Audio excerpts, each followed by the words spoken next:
This is one of my verses that is a go-to verse. And so we are preaching in Choose Your Own Adventure.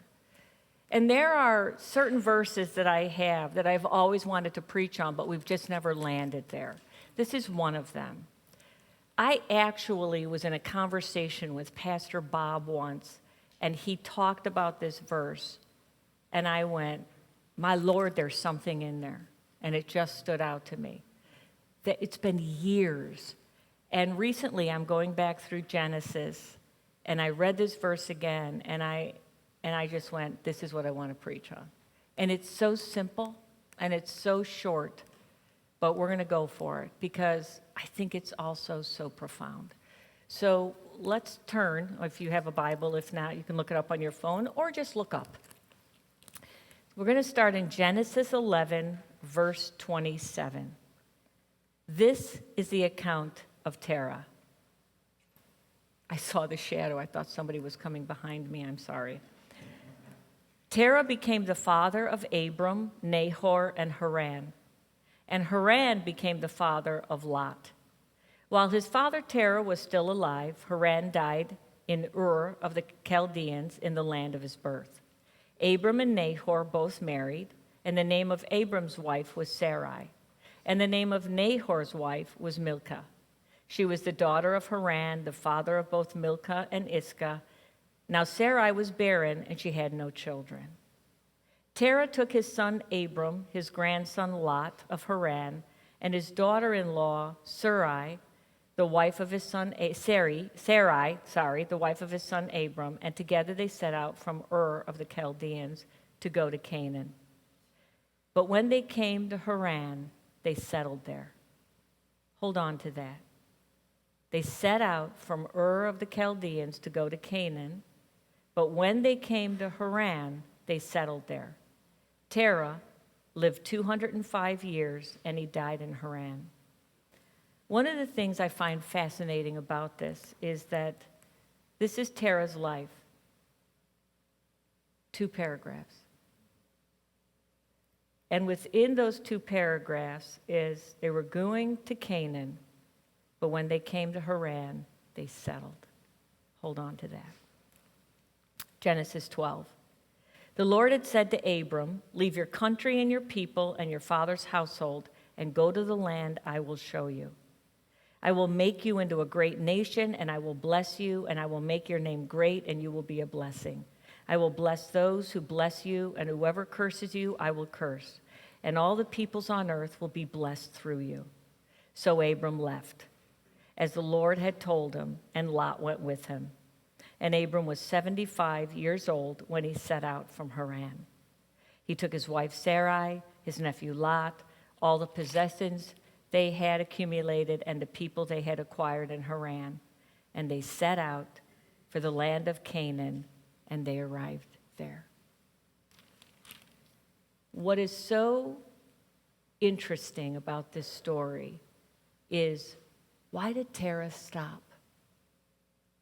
Why did he not keep going? His goal was Canaan, but he settled in Haran. He had it in his head to go to Canaan. What might have been different if he would have kept going to the land of Canaan? What might have been different if he didn't settle? What's your Haran? What's your place of settling? What's your place of not moving on? When I think about this, God calls Abram out of Haran to go to Canaan, which was the place that his father felt in his heart to go to.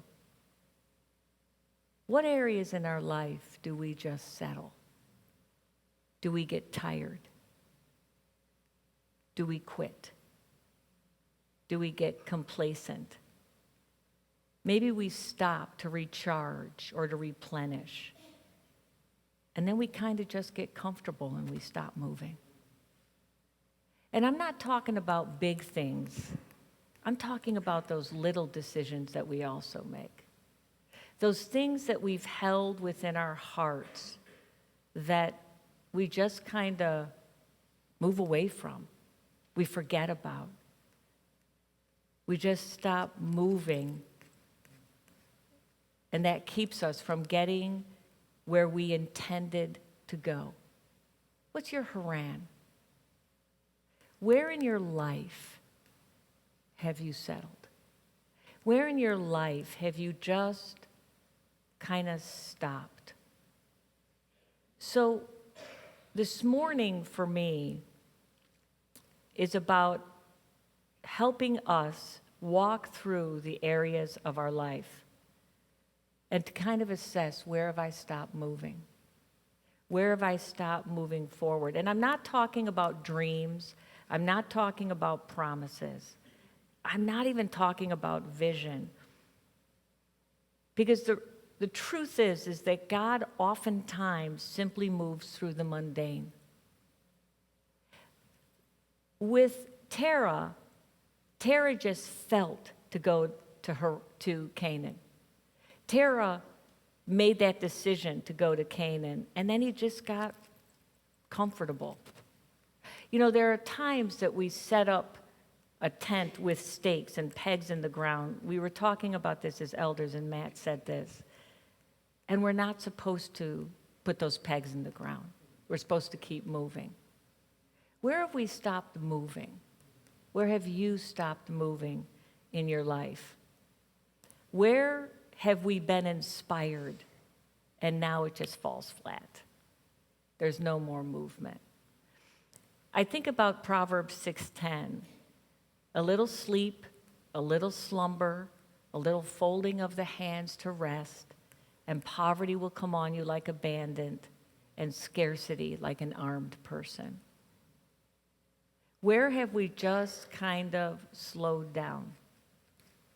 You know, I think about this in regards to dishes.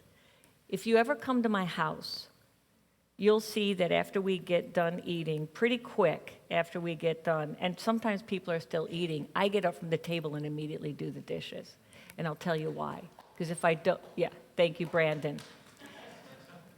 If I don't do that, they won't get done.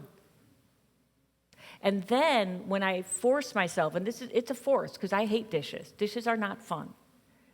But Tony does all the cooking, so then I feel obligated to do the dishes. It's the least thing I can do.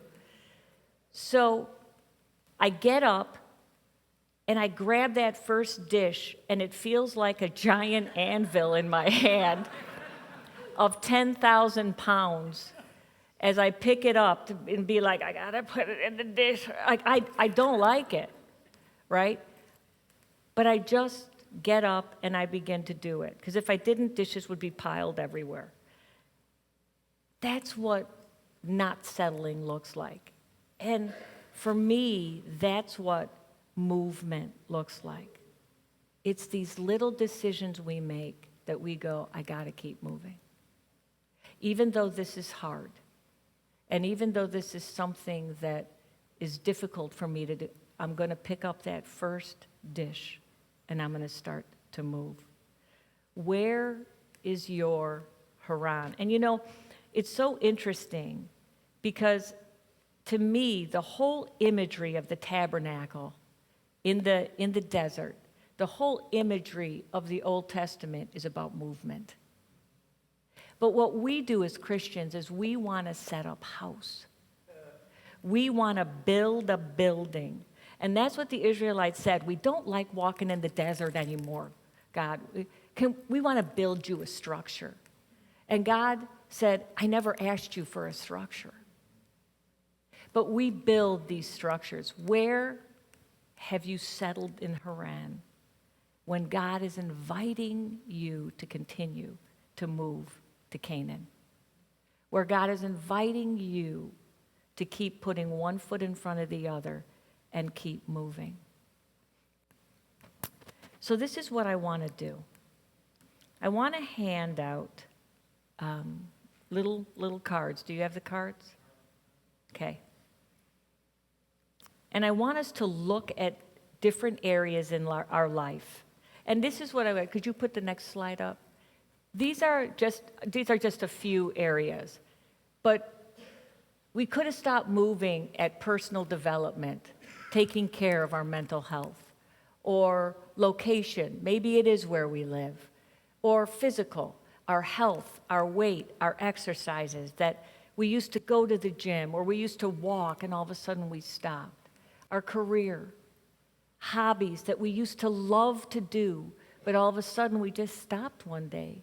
We just kind of left it. Or our spiritual growth, our soul development. How about just being nice, being a good person, being a team player, being a gracious person? Maybe it's travel, maybe it's education, maybe it's in giving, maybe it's in just all of these different areas. Maybe it's devotionals or serving or drawing or painting or praying or writing, just all of these different areas in our life. I want to invite us to walk through the areas of our life and to prayerfully ask God, where have I set a tent and laid the pegs when I'm supposed to still be moving? Does that make sense? I believe in the depths of my soul that God is always whispering to us, keep moving, keep going, don't stop. So I'm going to ask whoever's at the back, put on a little music, and I'm going to give us like 5 minutes to sit and to think. And these cards are important. Write down on these cards. If there's not an area in your life where you feel like you've stopped, that's all right. Go, I'm still moving. That's fine. Don't have to do that. But I want you to just take a minute and write down, where is your Haran? Where do you feel like you have settled in an area of your life when God is whispering, keep going? Notice that Abram was 75 years old. I don't care how old you are. I don't care how young you are. God is forever whispering, come on, keep going. Don't stop. There is always God's purpose and God's vision for our life, no matter how old or young that we are. There is always God's invitation that whispers, keep moving. Don't set up camp. Just keep going, one day at a time. Life is fluid, and the invitation is to keep moving. So, this is what I want us to do with what we have. In the Old Testament, and I so believe that the Old Testament, all of it, is about movement and is about continuing forward. And in the Gospels, we see it, Ephesians, Thessalonians, Peter, we are repeatedly invited to remain alert, to pray. God is forever saying, be alert, be open, listen to my voice. I believe that is so key in our life, is to remain in that space of listening, of being present to the now, of being proactively seeking God, of proactively listening, of being awake. It is so easy in this world to be complacent. It is so easy to turn on Netflix or any other thing and to veg out. It's so easy to do that. It's so easy to just curl up, to be tired, non-active. And sometimes, slowly, those whispers, that drive, that perseverance just kind of fade. It just fades because we lose that alertness. We lose that perseverance. We lose the vision. We lose the goals that we had. We lose the dreams that we had. We lose the idea that My life is about me making the choices that I am making. It's not just about God waving God's magic wand over our life, but it is about us in the dance with God, following and listening. But we live our lives out. We make the choices on what we do and live our lives. So this is what I want to do next. Do you have the papers, honey? You're working hard today. Oh, you all got them already? Yeah, oh, you guys got them. Oh, David handed them out. This side has them. That side doesn't have them. Ruh-roh, hun. Ruh-roh. Dave was ahead of the game. David, woo! Okay, you don't have them. Never forget what I said. Forget it.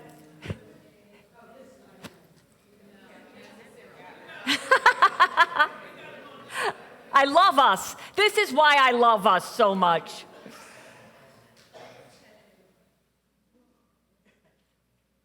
So I'm putting this very practical tool in your hand. Can I tell you, there was such a time in my life where it was like, okay, I would do these things, I would pray about it, and then I would wait for God to do something. And then one day, many years ago, I had an epiphany. Oh, wait, I pray about it, then I got to do it. Right? There's practical tools that we have in this world that help us do things. So this is the SMART goals. And I want you to take, out of what you've written, one that stands out to you. One that is one that you want to look at and work on. And I want you to put that on this piece of paper and write down a specific goal. Now, what is important about this goal is that it must be achievable, which is the A in SMART. It must be achievable. So don't write 7 days a week. I'm going to get up at 5 and I'm going to run 3 miles. Don't do that. It's not going to work. It could be something as simple as one day out of this next week, I'm going to. Or I'm going to make an appointment with the doctor. Or I'm going to start reading a book. Or whatever it might be, just make a specific, well-defined, clear, and unambiguous. What that means is it's not ethereal. It is clear and concise. And then it has to be something that is measurable so that you can look and to say, look, at the end of the week or what have you, I've actually done this, that you can check it off. And again, needs to be achievable, realistic. And I left the T off on mine with a clearly defined timeline. So you're including a start date and a target date. Thank you. So I want you to take another 3 minutes, and I'm going to give you 3 minutes on this, or 5. I'm going to see who's writing. And I want you to take one thing that you wrote down and work off of that. All right? Can we have music? Cue music.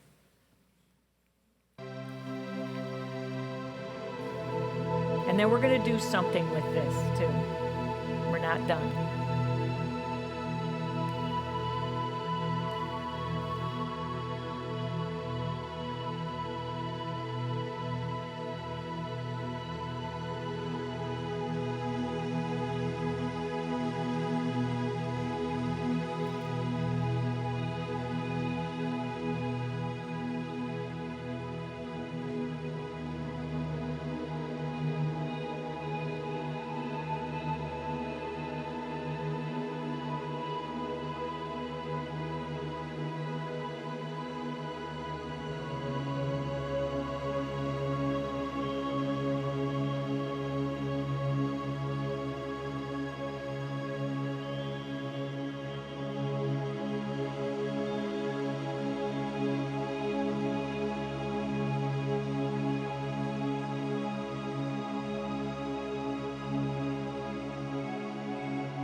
I'm going to have you take the SMART goals home with you to work on those if you don't finish them here. But this is what I want to do now. I want to, but before we do that, you can come up, Dave, as I was talking, Miss Cindy had something that kind of popped into her head. So she wants to come up and read it.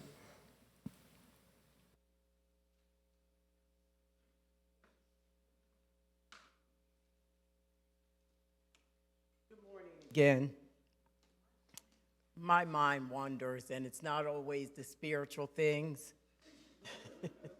Oh, so I'm just saying, as Pastor Tracy was talking, I kind of lived my life off of this song, and I think it came, I don't even know what year it came out, but it was by McFadden and Whitehead. And the song was called Ain't No Stopping Us Now. So I always put that to my own life, you know? So I wish I could sing it, but maybe I'll step to it. Ain't no stopping us now, we're on the move. Ain't no stopping us now, we've got the groove. There's been so many things that held us down, but now it looks like things are finally coming around. I know we've got a long, long way to go, and where we'll end up, I don't know. But we won't let nothing hold us back. We're putting ourselves together, we're polishing up our act. If you felt we've been held down before, I know you'll refuse to be held down anymore. Don't you let nothing stand in your way. I want y'all to listen to what I have, every word I say. Ain't no stopping me now. I'm on the move, yeah. I'm on the move, yeah. Yeah. There, you're dying to sing that, aren't you? So this is what I want us to do. I want us to have a moment at the altar. And I want you to take those things that you wrote down where you have settled, stopped in Haran. And I want you to bring them up to the altar, and between you and God, make a declaration. Ain't no stopping me now. I want to keep moving. And I give this to you to continue to stir in my heart and to keep me going and to keep me moving. I want to go to the land of Canaan in this little thing here. I want to keep moving in regards to this. Can we do that? All right. So we're going to take a few minutes to do that. Just come up. You can kneel, you can stand, you can just drop it, and I want you to leave it at the altar, because what you're doing is it's just a marker to go, God, I'm moving on these things. All right.